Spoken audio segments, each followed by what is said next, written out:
¿Cómo se encuentran? Muy buenos días.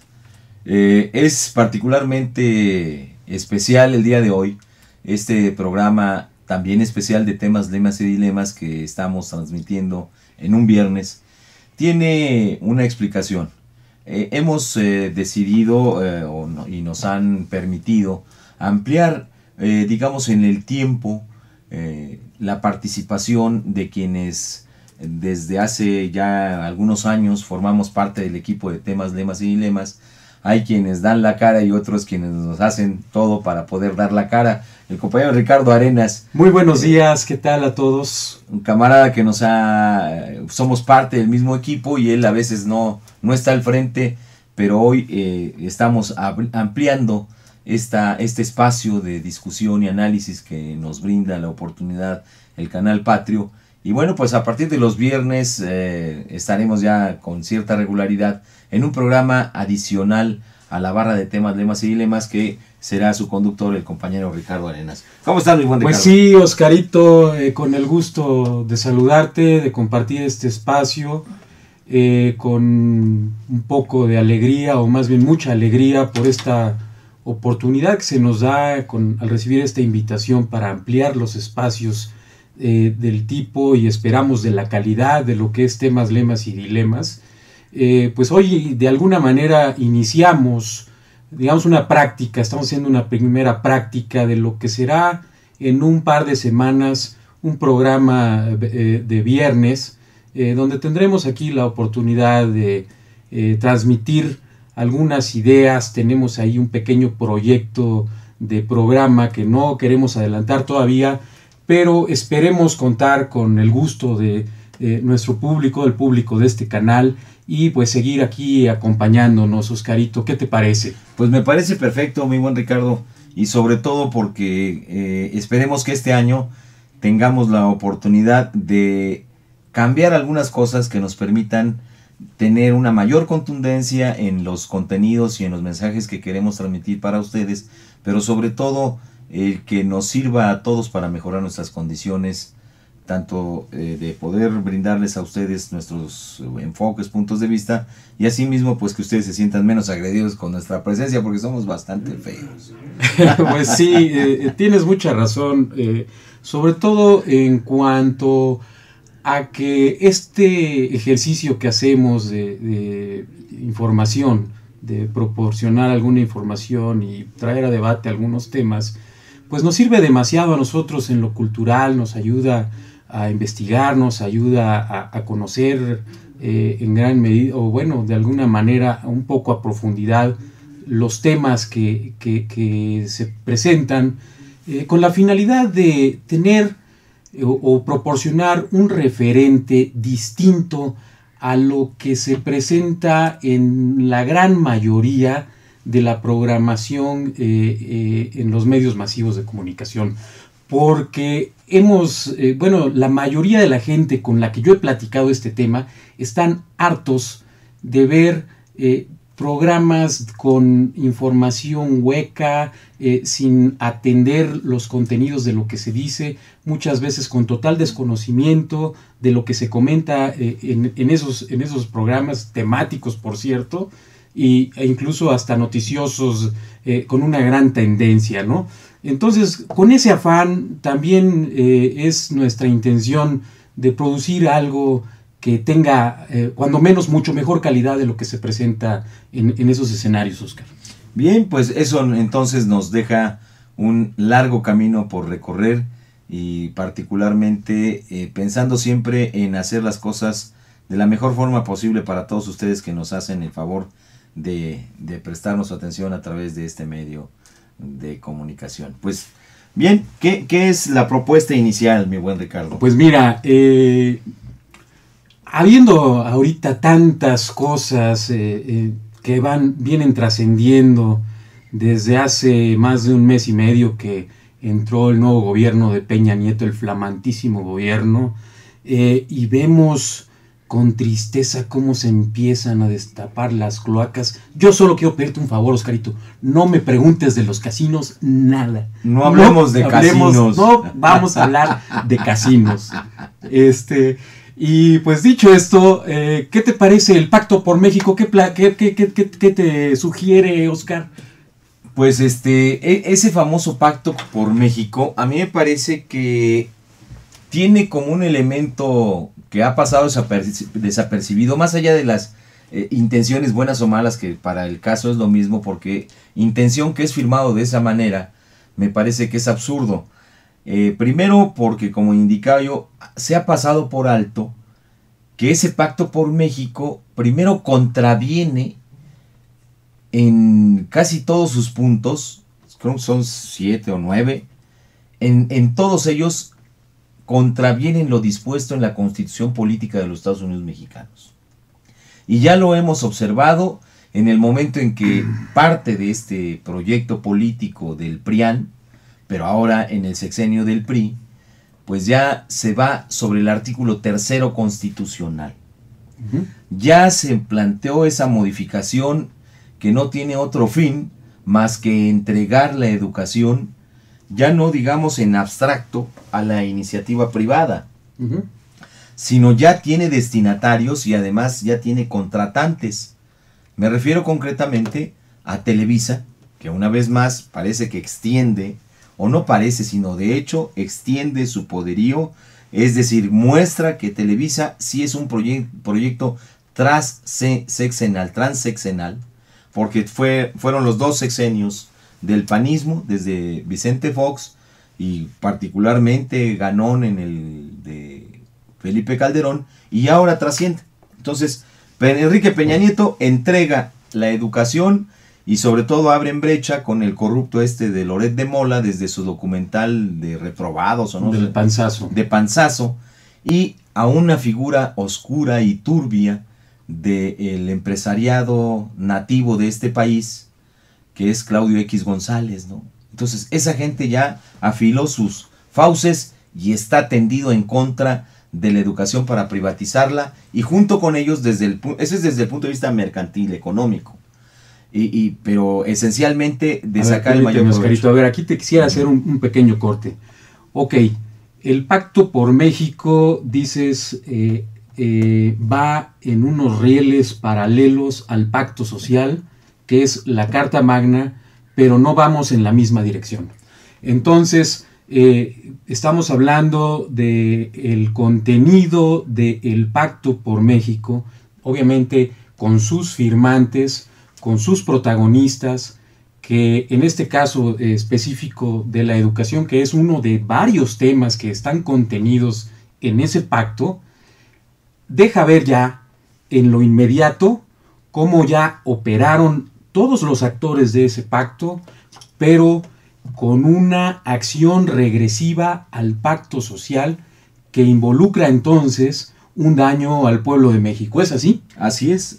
Es claro que entonces, cuando se hace a un lado en la Constitución Política de los Estados Unidos Mexicanos, y se aborda como si este pacto fuera algo totalmente ajeno, como es el caso de la educación, tenemos en claro que la gravedad del asunto ha pasado desapercibido para el resto de la población.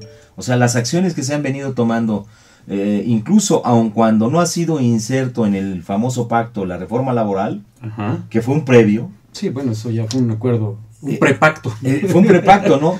Esa es la mejor muestra de cuáles son las famosas o las llamadas reformas estructurales. Las reformas estructurales que plantea este modelo económico, que ya se ha discutido muchísimo, no es otra cosa más que actos contrarrevolucionarios a lo pactado en la Constitución Política establecida en el año de 1917. Fíjate que me llama mucho la atención cuando mencionas actos contrarrevolucionarios. Es una frase, me parece, Oscar, con mucho contenido. Porque si partimos de la evidencia de que el constituyente es el gran logro de la Revolución Mexicana, la Constitución del 17, el pacto social que rige las actividades legítimas y legales en este país, desde la convivencia hasta los negocios, pasando por la vida laboral, pasando por el contenido de lo que es la nación, pasando por los derechos y las garantías individuales, etc.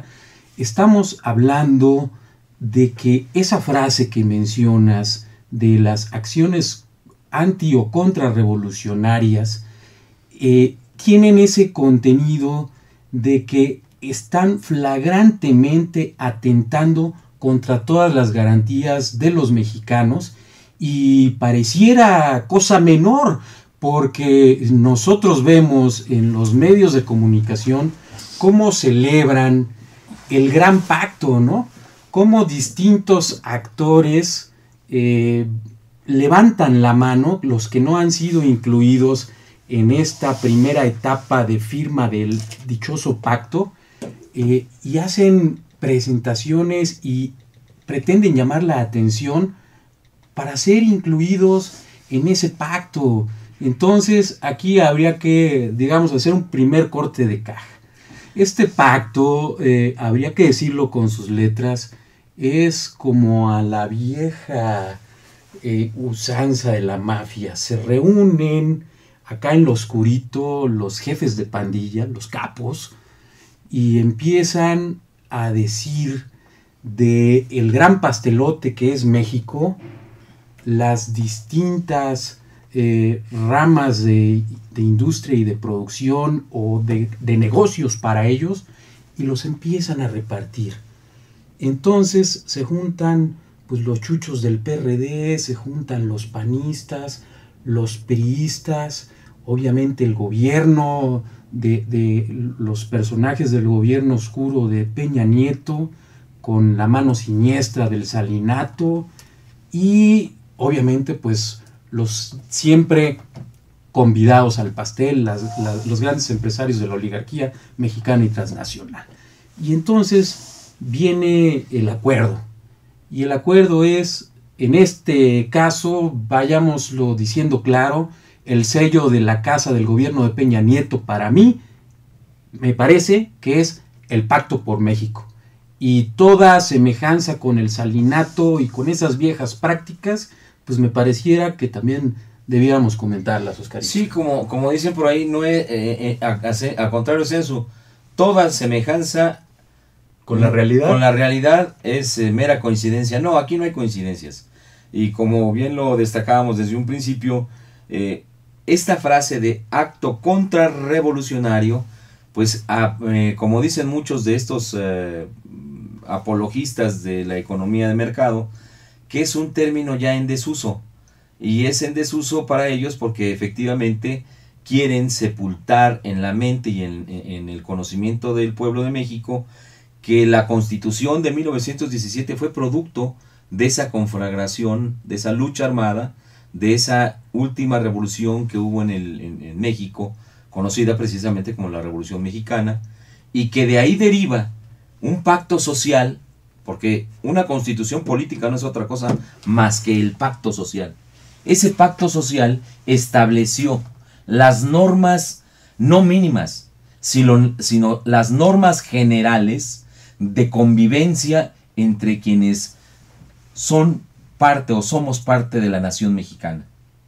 De ahí que se ha venido socavando en un primer momento durante 70 años por el Partido Revolucionario Institucional, digamos que mayoritariamente en todos esos 70 años, pero con el apoyo o apoyado, dicho de otra manera, en sus dos pies del Partido Revolucionario Institucional durante 70 años, es decir, siendo el PRI como instituto político el cerebro, apoyado o caminando sobre dos fundamentos: la Iglesia Católica y la derecha cavernaria del país, representada en los poderes económicos, que se aglutinaron desde que Gómez Morín les dio participación en el Partido Acción Nacional. Entonces estos fueron los pies que le permitieron al cerebro del PRI caminar a lo largo de 70 años haciendo nugatorio por la vía del desconocimiento y la complicidad a lo señalado en la Constitución Política de los Estados Unidos Mexicanos. Pero no se habían atrevido a hacer reformas de profundidad, sino hasta en tanto que tuvieron el pleno control y el desmantelamiento, yo creo que en primera instancia, de la conciencia del pueblo de México. Cuando el pueblo de México se aparta de esa, digamos, tradición inducida también de manera maquiavélica por el PRI de la idolatría al marco revolucionario, a la institución revolucionaria hecha partido y después nación. En ese momento el PRI hacía todo lo mismo que hoy hace, pero solo con una situación que no es de tamiz. Violentaba la Constitución sin modificarla. Desconocían los patrones, las obligaciones, por ejemplo, contenidas en el artículo 123, sin su modificación. Cierto. Por ello es que el discurso que actualmente escuchamos, por ejemplo, con el caso de la reforma laboral, fue que, bueno, pues es una reforma que es una ley que tiene tantos años, 1970 dicen. Bueno, y si a ellos les molesta tanto las estructuras que son añejas, bueno, pues el capitalismo tiene desde 1719 un desarrollo. ¿No se les hace que ya es un sistema demasiado viejo?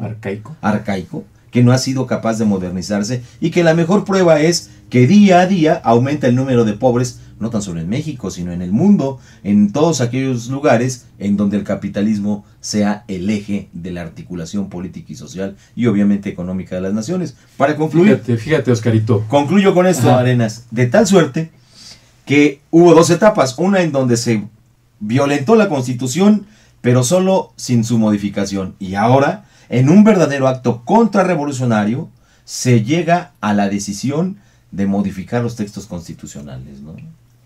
En eso quería comentar. Mira, tienes mucha razón cuando dices, están legalizando lo ilegal.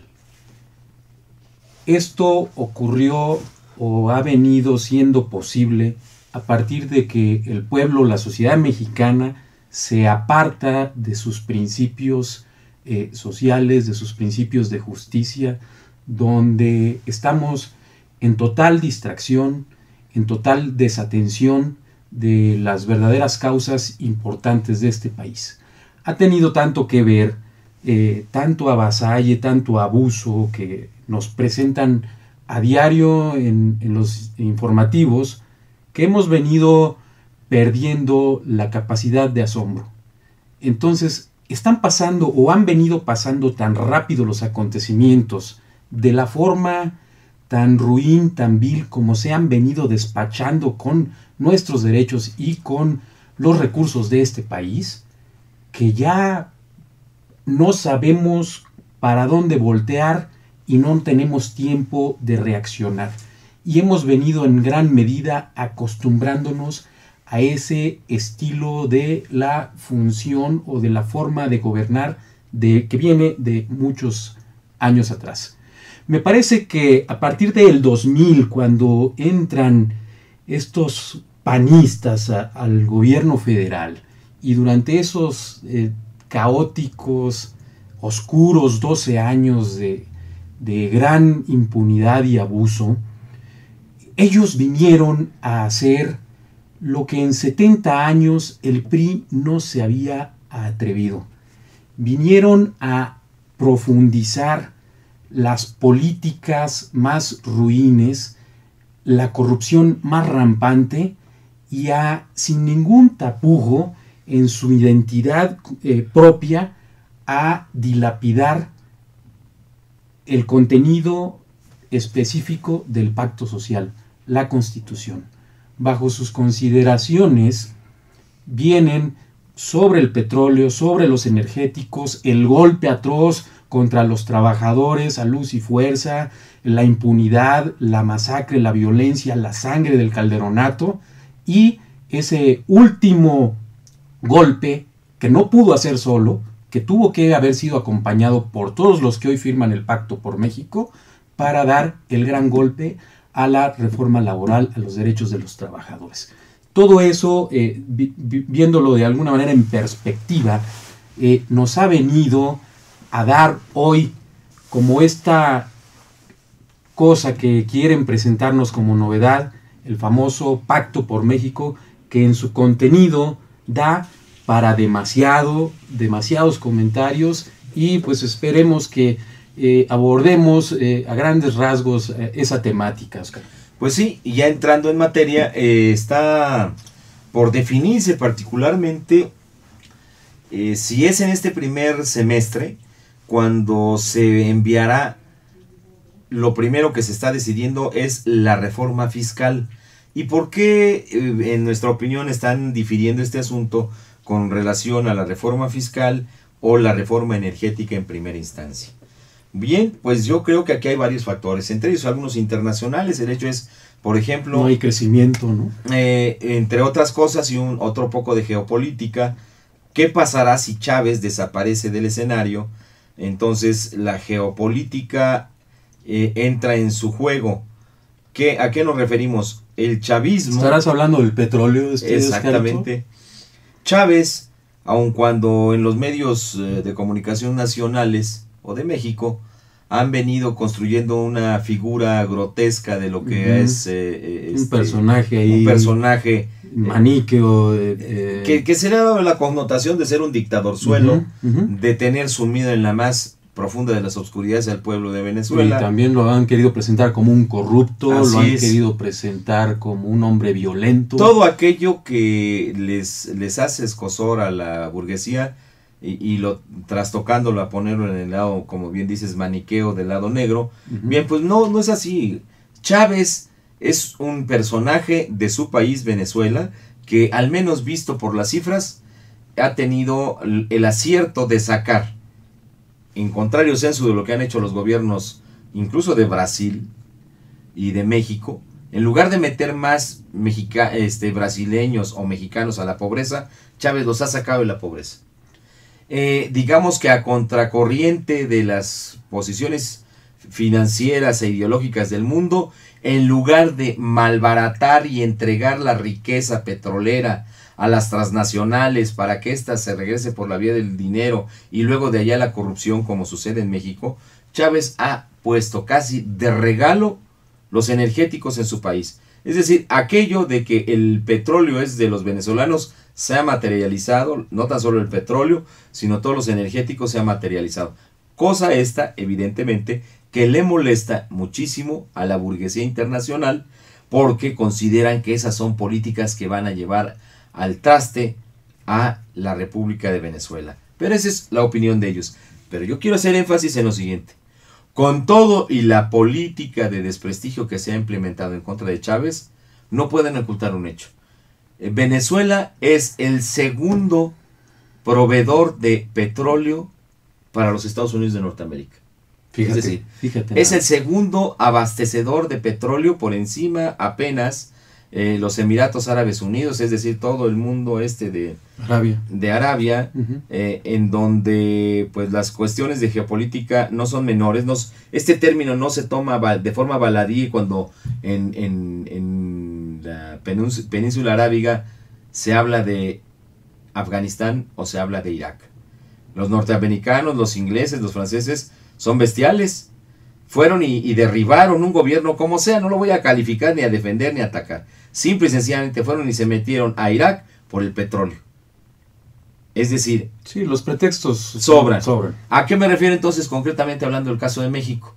Bien, pues entonces como todavía está en ese interregno saber si se muere o no el comandante Chávez, por eso es que dejan fuera el ámbito petrolero en este momento, en este primer semestre, esperando cómo evoluciona el mercado, cómo hay crisis, que si no hay crisis, y esto empiezan a circular algunas informaciones, que es lo más inteligente que puede hacer Enrique Peña Nieto, que sabemos que él no lo decide, sino es el grupo de priistas, entre ellos Carlos Salinas de Gortari, que definen cómo van a entrar a negociar en esa estela de corrupción el área del petróleo. Por eso es que ahora se quieren enfocar directamente hacia la esfera del erario público, de los impuestos, pero les resultó, digamos, complejo porque les estalló una bomba en la mano, que fue el endeudamiento enorme de los estados. Primero se advirtió, y los municipios. Los estados tienen una gran deuda, y se pone ahí como ejemplo, por decirlo de una manera más rápida, los priistas empezaron a golpetear al gobierno de Jalisco, cuando estaban en las elecciones, y ahí Calderón, pues, y este cuate, su secretario de Hacienda, que hoy es senador Cordero, frenaron mucho la discusión, solo advertían, hay un enorme problema por discutir con la deuda de los estados. Y entonces, a la deuda enorme que contrataron en Jalisco, los panistas desde el gobierno sacan la deuda de Moreira. Y entonces ahí se queda el jaloneo, ¿no? se queda en un impas, no discuten más. Como si fueran, digamos, los focos rojos del endeudamiento de los estados.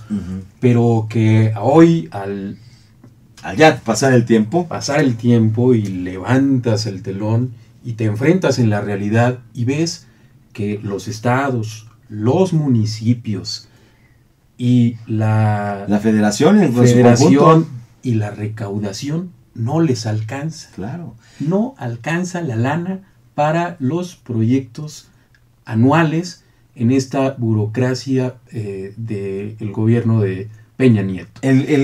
Los gobiernos, llamémosle de la derecha cavernaria, no sé si te parezca, del PRIAN. Del PRIAN. Porque son transaccionales. Sí, son de Fox, no son distintos. Calderón, no son distintos. Son de la misma naturaleza. Estamos hablando de la misma cosa, ¿no? Definitivamente.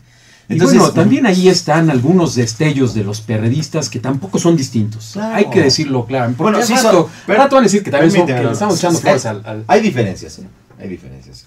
Y de que son distintos, sí son distintos. Mínimas. Digamos que yo diría significativas, Arenas. Mira, una cosa es cuando tú, como en este momento tú y yo estamos sentados a la mesa, y estamos discutiendo como dos interlocutores directos sobre X temas. Así es.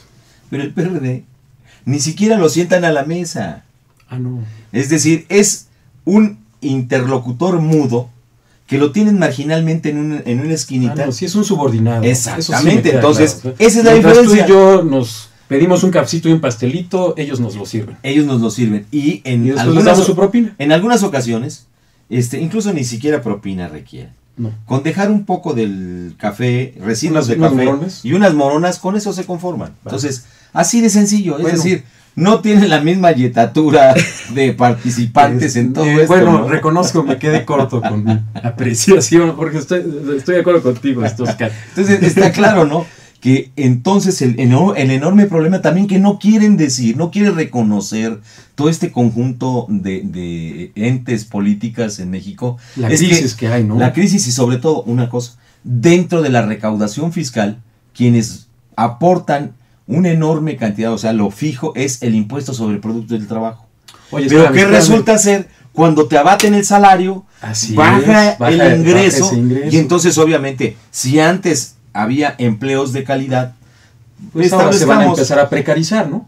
Los precarizaron. Si había empleos que tenían o un número X de mexicanos que alcanzaban cierto rango de diferenciación en su ingreso, pues también pagando su correspondiente impuesto sobre la renta. Ahora que han depauperizado todos los salarios, pues también han depauperizado su ingreso. Y entonces esos son los elementos concomitantes que les urge resolver, pero como todo en el modelo económico neoliberal, están entrampados. Entonces, como se ve, primero el asunto de los energéticos no tan solo representa esperar si muere o no Chávez para ver en qué posición nos colocamos, sino también habrá que recordar que el erario o el hecho tributario en el país está petrolizado al 100%. Entonces es determinante dos factores: ver cómo queda el mundo petrolero, cómo queda el comercio del petróleo, cómo se resienten todas estas cuestiones, como son la depauperización de los salarios, como es la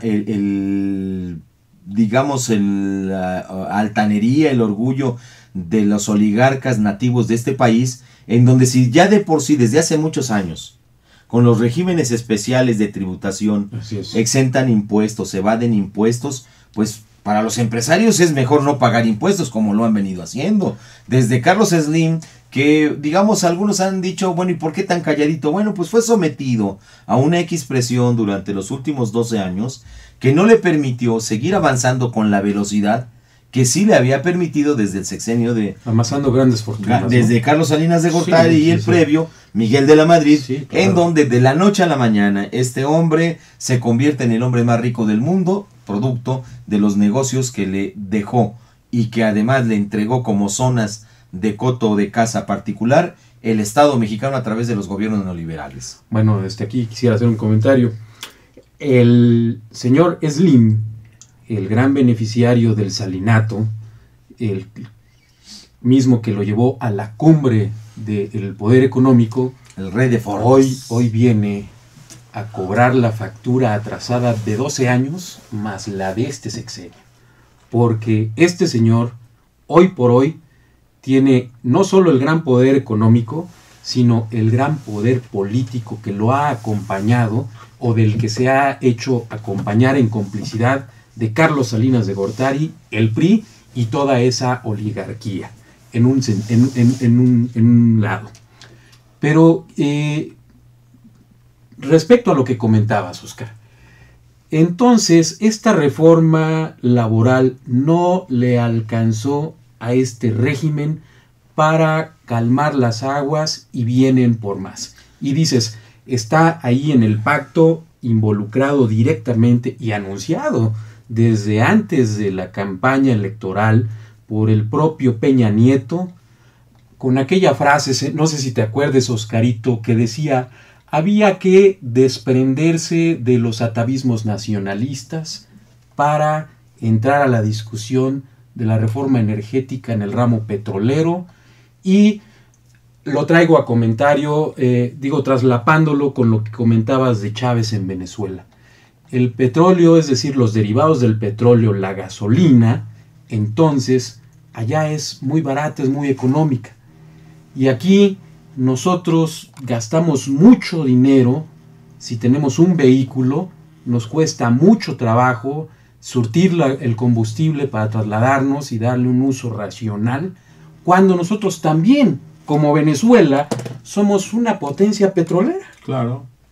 Sí, digamos que aquí lo que ha venido aconteciendo desde hace muchos años, aun cuando hoy se haga la declaratoria, se hizo la declaratoria formal de la muerte del nacionalismo en boca de los propios priistas, es que el pueblo de México ha sido muy permisivo.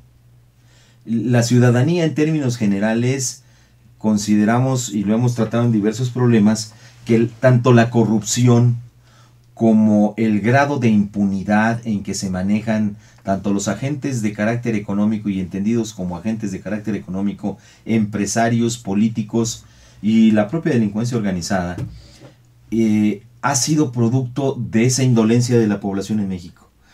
La prueba está indiscutiblemente aquí en lo que acaban de reformar de la Ley Federal del Trabajo, porque es una nueva ley, pero bueno, ese acto contrarrevolucionario, en lugar de sublevar al pueblo de México, tal pareciera, o sea, dieron la imagen, mandaron ahora sí que la señal, como dicen, de que en los hogares mexicanos no hay obreros, no hay trabajadores, no hay personas que viven del salario, de su trabajo, ¿verdad? Pareciera que todos son dueños de los medios de producción, en donde en cada hogar hay un empresario que dice, no, a mí no me afecta. Todos somos patrones. A mí no me afecta. Sí. Y entonces, a tono de burla, que también esto yo creo que hay que analizar un día, ¿qué no será esto debido a que como no hay empleos, todo mundo ya se empleó a sí mismo y está en la economía informal y dice, pues a mí eso no me afecta, ¿no? Y soy un empresario en pequeño, en fin, porque se han puesto nombres a diestra y siniestra. Claro. Pero entonces es tan complejo el fenómeno económico en México, tanto por el desempleo abierto como por el subempleo, es decir, cómo se han ampliado los márgenes de la economía informal, en donde ya es mayor el número, no el volumen, de quienes participan en la economía informal frente a aquellos que están en la economía formal. Claro, el volumen económico es mucho menor, porque una sola de las figuras que, sin ser el más representativo de la riqueza oligarca en este país, que sería, por ejemplo, Azcárraga, bueno, su fortuna equivale a todo el mundo de la informalidad. Todos los informales, es decir, aquellos que vemos en las calles vendiendo todo tipo de productos chinos, sumándolos, pues no llegan a ser ni siquiera la fortuna, y mucho menos los flujos de capital que maneja el grupo Televisa. De tal suerte que esta composición tan compleja está alimentada por una sola circunstancia. Regreso al punto. El pueblo de México es indolente en términos generales. Hay quienes luchan, quienes se resisten. Allí están los electricistas. Allí están esos 15,600 trabajadores, porque siguen siendo trabajadores. 16.600. Sí, son 16.590 o 99, ¿no? Son 16.600. 16.600, que son verdaderamente la resistencia de quien no ahora de manera coyuntural salen a criticar al régimen, o de manera coyuntural no están de acuerdo en X o Y, Z circunstancia social y políticamente hablando del país. Esa ha sido una constante de los miles de trabajadores electricistas. Estamos hablando de los trabajadores.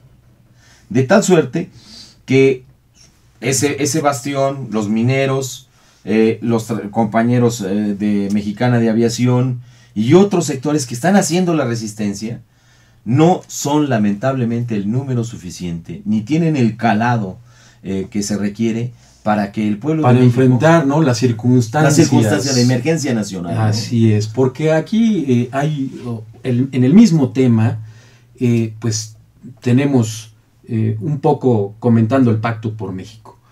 En primera instancia, me parece algo que no hemos comentado. En este mismo Pacto por México se contiene todo, se vacía todos los compromisos demagógicos del candidato del PRI. Están contenidos ahí. Si ustedes leen ese pacto, ahí van a encontrar que está el tema desde las laptops que prometió en la campaña, desde casi hasta los puentes que iban a poner en tal río. Y si no había río, en una primera, digamos, presentación que hizo que fuera avalado por todos estos partidos para que el señor pueda cumplir y salir en 6 años el próximo candidato para decir nuevamente que el PRI sí cumple y se los firma por escrito. Esa es, digamos, ya la primera avanzada. Pero acá ya hablando en los compromisos de gran calado, en función de las reformas estructurales que el país necesita y no termina de reformar desde hace más de 30 años, están esta energética, la fiscal, la que ya avanzó en terreno de educación y prefiguran por ahí en medios de comunicación, cosa que yo personalmente dudo o habría que ver cómo se van a acomodar ahora entre el duopolio y algunos de la morralla que andan ahí, y sobre todo el tema de la seguridad nacional. Entonces ahí estamos enfrascados en una temática de pues largo aliento que da para todo el sexenio, pero esos son los planes, el pacto de ellos. Ese es el pacto por México de la oligarquía. Y retornando al pacto social, al pacto de nosotros, a nuestras necesidades, a nuestras acciones cotidianas de vida laboral, de resistencia, de organización, de trabajadores, del mundo del trabajo, de los mexicanos, ¿no habrá un pacto suficiente o encaminado junto con el pacto social que permita regresar a la legalidad, Oscarito? Bueno, ahí yo lo veo muy difícil el asunto de poder hacer que lo que se conoce como la legalidad o el Estado de Derecho se reconstituya. Creo que hemos asistido pacífica y mansamente al desmantelamiento, no tan solo en términos ideológicos, desde la perspectiva del modelo económico neoliberal del estado de bienestar, sino también por la vía de los hechos, se ha venido fraguando o se dio ya un golpe de Estado, lo cual quitó todos los derechos y las garantías individuales, habidas y por haber, y se pasó, insisto, a esa hibridez entre lo que era la actitud del PRI. Insisto, en su momento ellos violaban o hacían nulo o letra muerta a la Constitución, pero sin modificarla.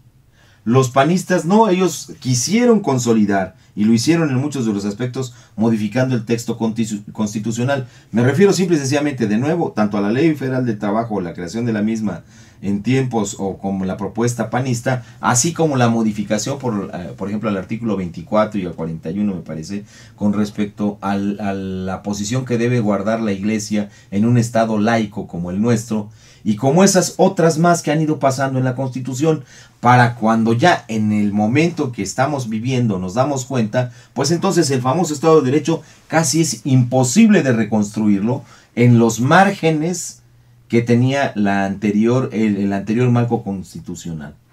Okay, para reconstruirlo, digamos, sin hacer estruendos de un llamado a tomar a las armas, sería simple y sencillamente un llamado para que los cientos de miles de mexicanos o millones y millones de mexicanos salieran a las calles, protestaran reclamando el respeto de lo que queda de la Constitución y la restitución de los textos constitucionales con todo y los apéndices que han sido anulados que emanaron del Pacto Social de 1917. Sobre todo, Oscar, esas maniobras que han hecho de contravenir la Constitución a partir de la creación o modificación de leyes secundarias que de alguna manera son las que les han venido dando sustento en esa urgencia por buscar alguna legitimidad o legalidad. Porque volviendo a lo que comentabas de la Ley Federal del Trabajo, durante años esta ley ha sido violentada sistemáticamente muerta, y ¿no? A los trabajadores, exactamente, salvo aquellos que gozamos de un contrato colectivo, en la gran mayoría de los lugares de trabajo, y no se diga en los pequeños centros de trabajo, es violentada totalmente. Hoy se legalizan todas esas formas leoninas de explotación de los trabajadores y al grado de convertirnos en esclavos modernos, decías tú, Oscar, y buscando esa certeza para seguir explotando a los trabajadores, reforman hoy regresivamente esta Ley Federal del Trabajo, como lo tienen ahora en leyes secundarias respecto al sector petrolero, al sector eléctrico, que han venido avanzando poco a poco en la Constitución, en el ramo petrolero, pero que en el ramo de los impuestos, perdón que te interrumpa, exacto. La Constitución establece que la contribución debe ser por todos los mexicanos, dice todos los mexicanos Así deben es. contribuir. Así y es. desde hace muchos años hay regímenes especiales en cuanto a la recaudación. Es decir, Oscarito, severos, dijimos que de los casinos no íbamos a hablar, No, y pero ya estás con que todos ponen y nomás yo gano, a ver. Bueno, pero alguien diría, es que eso no es de casinos, eso es de la pirinola. Pirinola. Que bueno, dicen que no se dice. La ruleta. Dicen que no se dice. Bueno, hay quienes señalan que no se dice pirinola, sino perinola. Bueno, Pues quién sabe, la pirinola o la el perinola. caso es que ahí ¿no? está y todos ponen y la casa gana y nada más unos cuantos nos repartimos Así es. el botín, ¿no? Y seguíamos. Yo creo que un hecho destacable que aún y a pesar de todo ello, el país sobreviva. Y ahí es en donde yo creo que se insertan una buena cantidad de dichos o de caracterizaciones que paradójicamente, fíjense nada más qué sucede. La gente o los mexicanos que debían estar mucho más molestos y más conscientes de todo esto, serían aquellos que han sido marginados históricamente, la gente que sin recursos, pobres, pues debían estar muy molestos con la clase política, y no. Resulta ser que ahí está el reservorio de los votos para el PRI. Así es. De ahí, es decir... Qué paradoja, ¿no? Qué paradoja. Ajá. Votan por sus verdugos. Uh-huh. Segundo elemento, no pareciera, sino es un hecho real, que el conjunto de los trabajadores, que en su momento tanto han dicho y hecho, tanto las centrales oficialistas o charras como la CTM, y los sindicatos independientes, que en a lo largo de toda su existencia no han logrado establecer un principio elemental: identificar a los enemigos de la clase trabajadora. Y hay sindicatos, por ejemplo, dentro de la CTM, el SUTER, por ejemplo, en donde sus direcciones son algo más que charros. Sus direcciones son patrimonialistas. son... No tendrá nada que ver con Romero de Champs. Bueno, es que hay diferentes tipos, ¿no? Hay niveles. Hay niveles también, como en los partidos hay niveles, Okay. ¿no? El SUTERM es un tipo de sindicato que a sus trabajadores... ¿Y por qué saco al SUTERM a colación? Lo voy a decir abiertamente. Pues primero porque los beneficios o las prerrogativas, más bien dicho, porque no son beneficios, las prerrogativas contenidas en su contrato colectivo de trabajo, en su enorme mayoría devienen como una copia del contrato colectivo del Sindicato Mexicano de Electricistas, con Luz y Fuerza, con la Mexican Lion Power Company primero, luego la Compañía de Luz y Fuerza del Centro después, y luego Luz y Fuerza del Centro como organismo público descentralizado. Es decir, cerca de 80 años de trayectoria, de análisis y de militancia y de composición sindical, de lucha de los trabajadores, pues ellos lo tomaron. Y entonces tienen las garantías de un contrato de una magnitud que no podemos calificarlo ni de avanzada ni de privilegio. Un contrato que se fue negociando paso a paso con la realidad de la producción enfrente, con la realidad de la relación laboral, consciente en una responsabilidad que era en un principio, es decir, estamos hablando de principios del siglo pasado, del siglo XX, en donde los trabajadores electricistas del Sindicato Mexicano de los mismos de electricistas hizo gala de la visión que tenía sobre la industria a la que servía. Y sobre todo ponderó un elemento desde el principio que fue trascendental, es decir, la extranjereidad, es decir, el predominio del capital extranjero sobre los bienes nacionales, y siempre estuvo al cuidado de que tanto las tarifas como la expansión de los servicios beneficiaran a quienes permitían que esas empresas se enriquecieran, que eran los mexicanos. Y ya en un segundo momento, ya nacionalizada o mexicanizado, para el caso de Luz y Fuerza del Centro, su materia de trabajo y su empleo, dejaron muy en claro los trabajadores electricistas cuál era la visión de la nación, es decir, qué era para ellos un servicio público que debía ser ofertado a los mexicanos como una parte de su propiedad. De ahí que nunca se ha entendido, porque claro, son contrarios los intereses, ¿cómo voy a reconocer que en el contrato colectivo de ese sindicato no se permita la aparición de contratistas? Por supuesto. Si es el negocio de los funcionarios.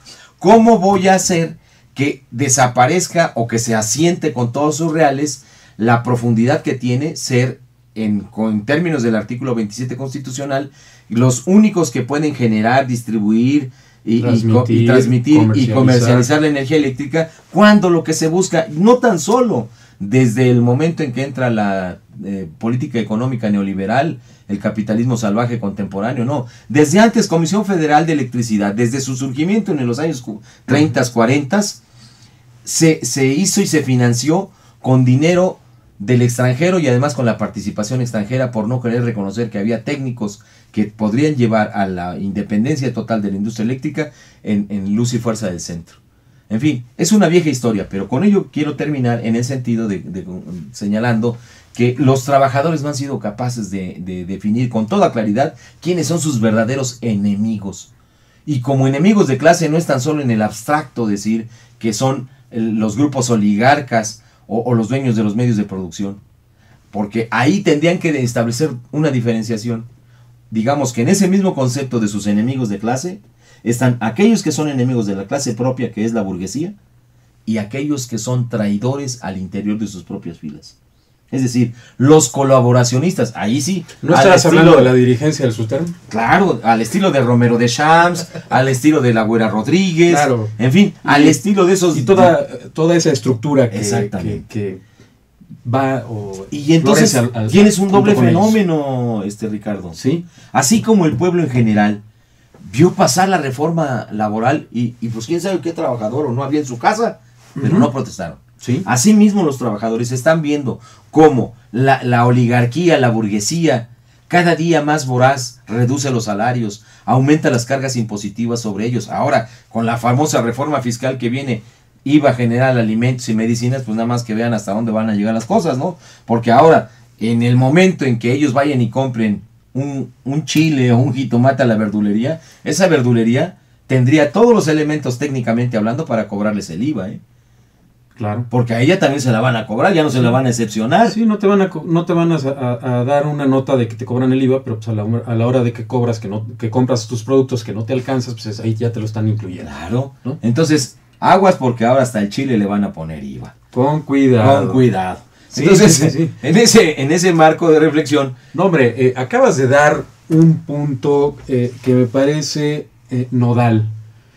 Cuando haces esa explicación en función de los orígenes de CFE y su comportamiento dentro del ramo de la industria eléctrica, y mencionas que antes de la instauración de las políticas neoliberales, este grupo de pseudo representantes ha venido manoseando con su injerencia en la industria y en la empresa CFE, han venido manoseando todo lo que la propia Constitución prohíbe, como decías acertadamente, en los distintos ramos de la producción o del servicio eléctrico.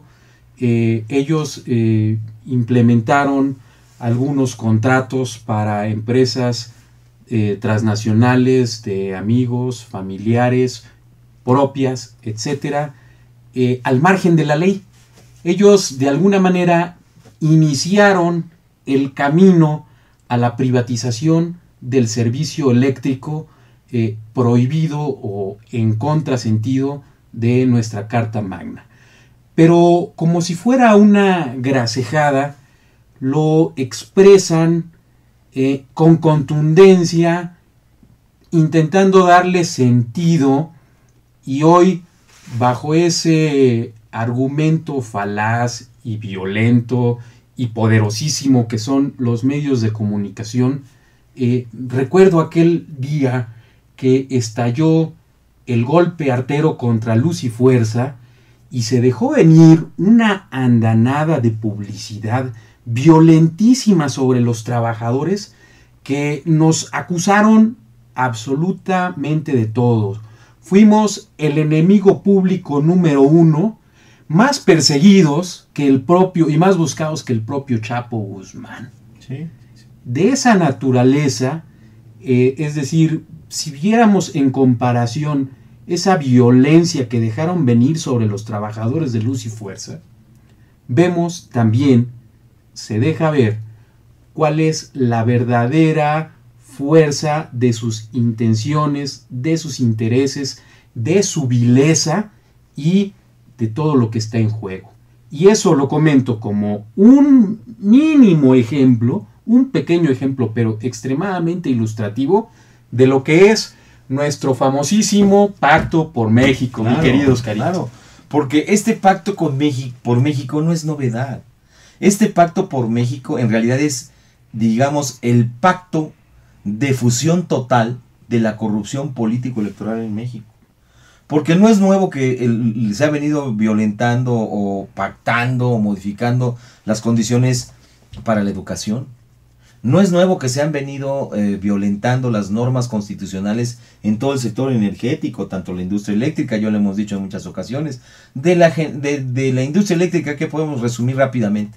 Del 100% de energía eléctrica que se produce, el 54% lo producen privados, es decir, inversionistas privados. Y en la totalidad son extranjeros. Es decir, la soberanía nacional eléctrica hoy se ha perdido y lo podemos afirmar con toda contundencia. A ver, un pequeño paréntesis. Y concluyo, de ese 54% del 100% de energía eléctrica que se genera, el 70% está en manos de empresas españolas.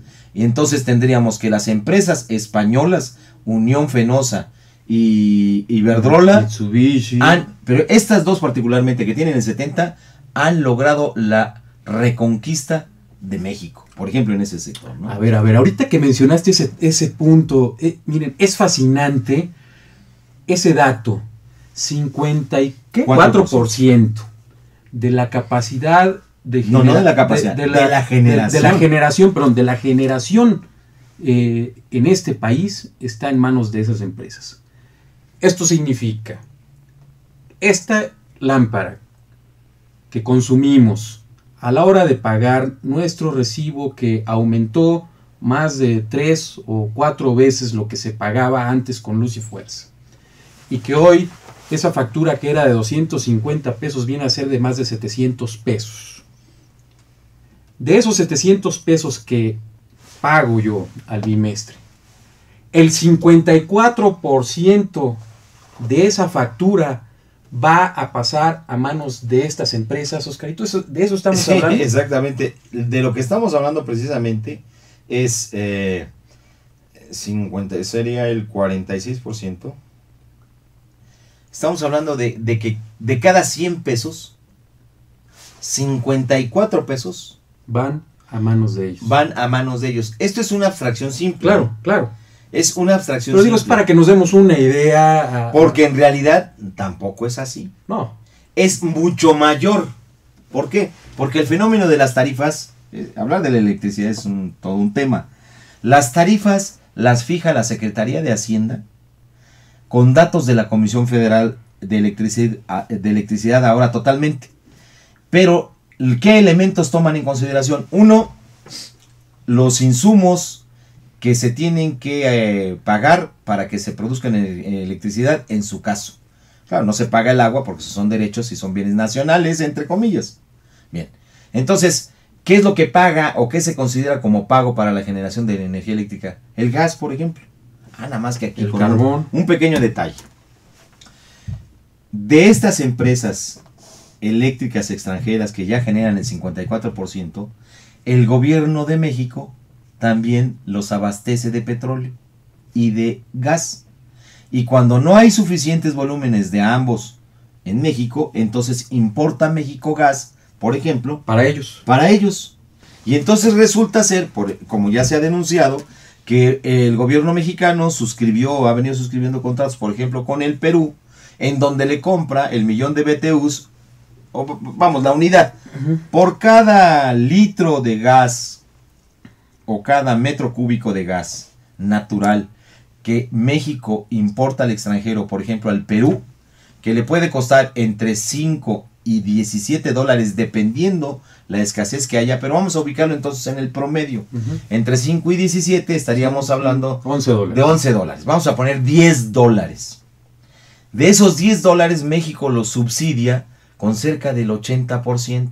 Es decir, el inversor o el productor de energía eléctrica extranjero como Iberdrola, ahí sí, Iberdrola, Unión Fenosa, Mitsubishi, Electricité de Francia, en fin, todos ellos compran el gas que trae México subsidiado, en lugar de pagar o entre 5 o 17 dólares, solo pagan 2 dólares. Entonces resulta ser que para el gobierno o para los mexicanos tenemos una doble sangría.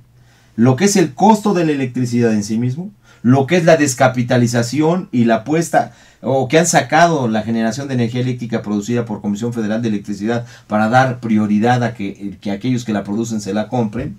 O sea, es una debacle total. ¿Qué ejemplo tan ilustrativo? Mira, México les otorga una concesión. Pero bueno, mira, les presta una lana para que para que monten el negocio. Les compra la producción total y encima los subsidia con sus proveedurías. Bien, creo que se nos ha acabado el tiempo y entonces este es pues un nuevo espacio de reflexión de temas, lemas y dilemas y los esperamos los espera el compañero Ricardo Arenas el próximo miércoles para seguir el próximo viernes, para seguir atendiendo a estas cosas. Muchas gracias. Pues muchas gracias. De la sociedad civil. Canal Patrio, voz e imagen de la sociedad civil.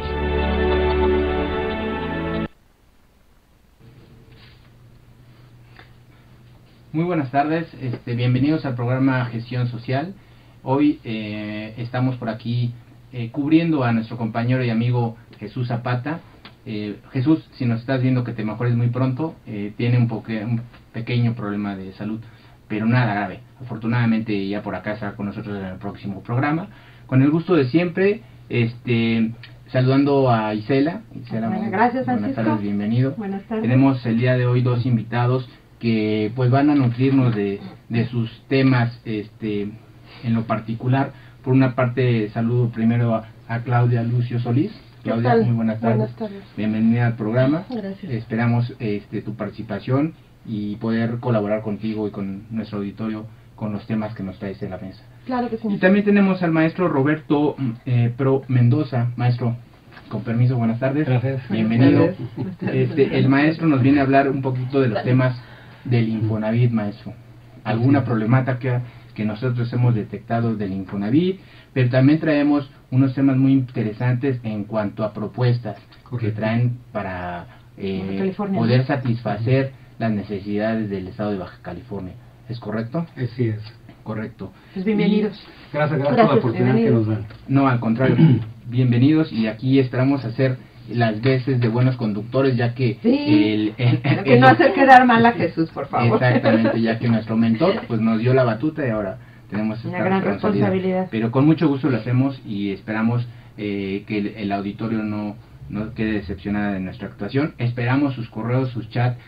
Acuérdense que este es un programa interactivo y muchos nos alimentan sus preguntas, también muchos nos alimenta sus observaciones y opiniones. Son muy importantes para nosotros. Claudia, platicando un poquito con Jesús, nos comentaba Jesús que tú de alguna u otra manera vienes haciendo una labor social, que es un poquito de lo que se trata nuestro programa, gestión social se llama. Entonces, dentro de esa gestión social, tú estás haciendo algo con relación a... ¿Es correcto activista social? Sí, yo creo término. que sí. De hecho, una lucha social proviene precisamente de una inconformidad que existe de la población hacia algún determinado sector. Correcto.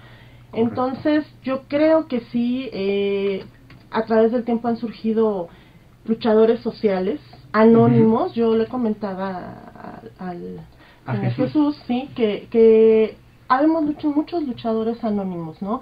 En este tiempo, esto se dio, bueno, a partir de un despertar de conciencias que se dio a través de las elecciones presidenciales, ¿no? Que fue cuando realmente empezamos a tomar conciencia de muchas situaciones que nos afectan en el país. Entonces, a través de esto, pues se ha dado la situación de que existimos muchas personas interesadas en cambiar un poquito los rumbos de nuestra nación, ¿no? Entonces, sí, yo sí me considero una luchadora social. Lo hago simple y sencillamente por el interés que me lleva el ser ciudadana, el tener hijos y el querer algo mejor para todos, ¿no? Claro, muy bien, Claudia. Oye, Claudia, aquí se habla de que tú catalogas el tema de hoy como una lucha de clases y la dignidad humana, ¿no? Sí. Digamos que a lo largo de la historia siempre han existido movimientos sociales que han venido detonados precisamente por pues siempre hay una punta de lanza, ¿no?